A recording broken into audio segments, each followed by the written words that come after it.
Hey guys, welcome back to Jacq of All Trades. This is episode 20, which honestly feels a little unreal.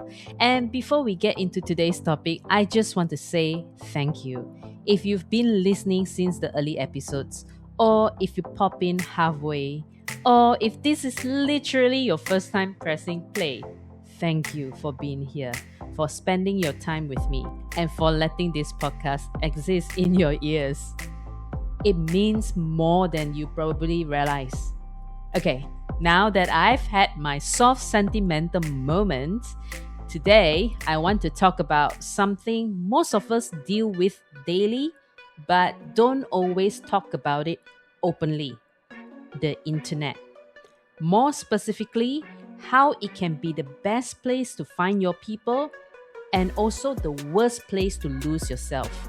And if you're an introvert, chronically online, socially anxious, or just someone who connects better behind a screen, pull up a chair.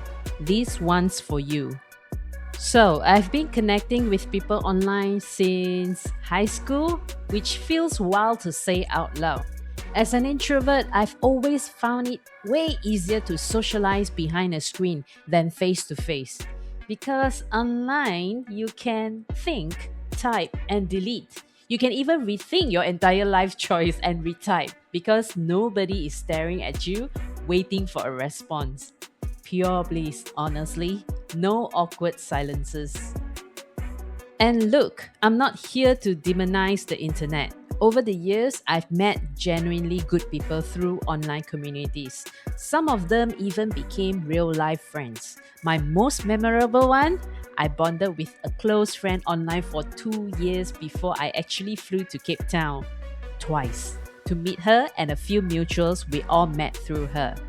And let me tell you, it was surreal. You know that moment where you're like, wait, you're real. You have a voice. You exist in 3D. Online world meets offline world. And thankfully, in this case, it was wholesome. But on the flip side, for every wholesome connection, there's also a potential horror story waiting in the wings. Even back in the early days of the internet, we already had catfishing, scamming, and digital stalking. And now we've got deepfakes, voice changes, and AI generated perfect humans. So, yeah, while I love the internet for helping me find my people, I've also learned to keep one foot on the brakes.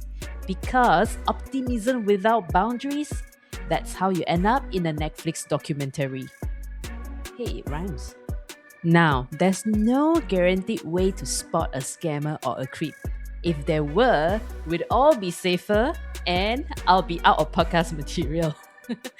But over time, I have developed a few gut check signs, patterns that help me filter out the sketchy ones. I'm not an online detective, definitely not FBI. I'm just someone who spent way too many hours on the internet.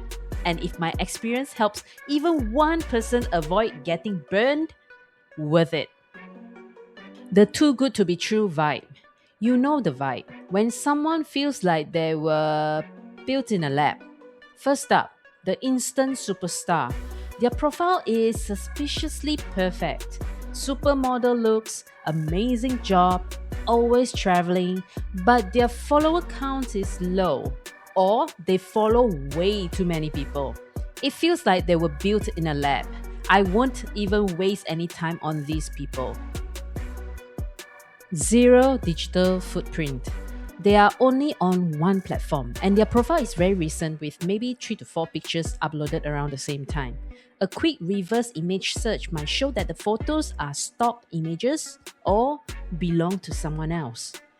On the flip side, I also understand and respect people who try to protect their privacy, and hence you hardly see their online presence. So I usually go for other ways to verify if they are real.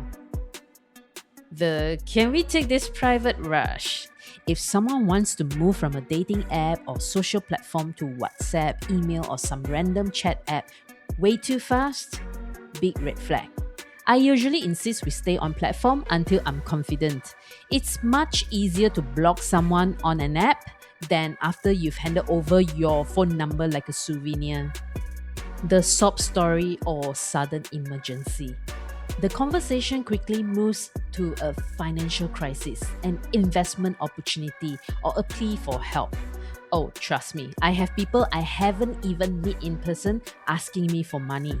Even when my real life friends ask me for money, I would not agree right away until I verify if it's them who text or call me and not a scammer using their identity.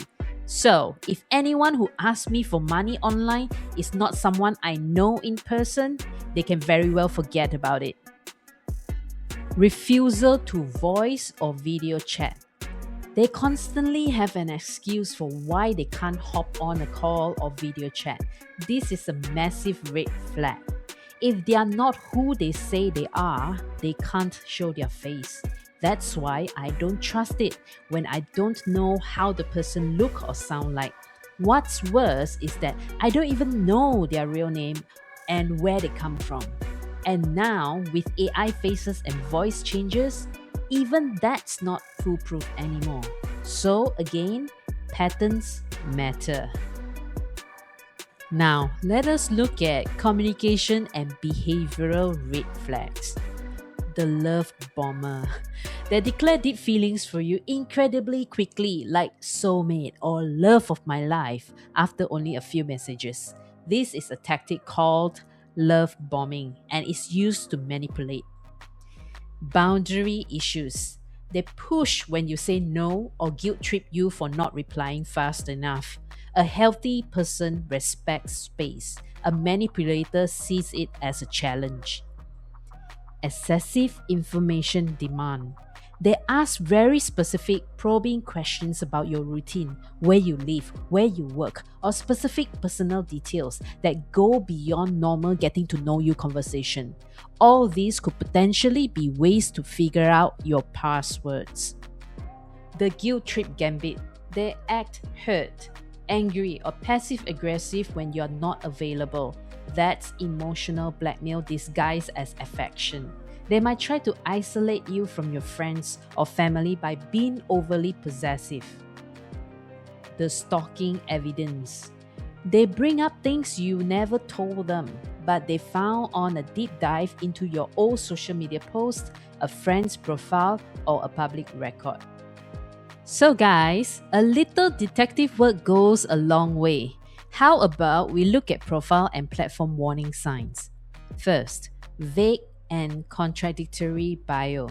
Their profile details don't add up or are incredibly generic. They might say they live in London but talk about the weather in California. Second, mutual friends check. If you share no mutual connections, that's not necessarily a problem. But if they claim to know a specific person or a place you're connected to, verify it privately with that person. Finally, the time zone discrepancy.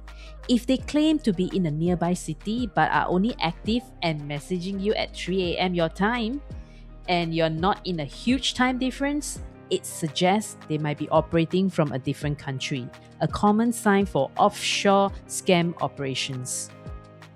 You know the hard boundary moment for me personally? When I find out someone's been pretending. Like someone pretending to be a different gender just to stalk or manipulate. I'm done. No second chances. Trust is already hard enough to build online. Deception doesn't get a seat at the table. So yeah, I'm all about making friends online, finding your tribe and building community.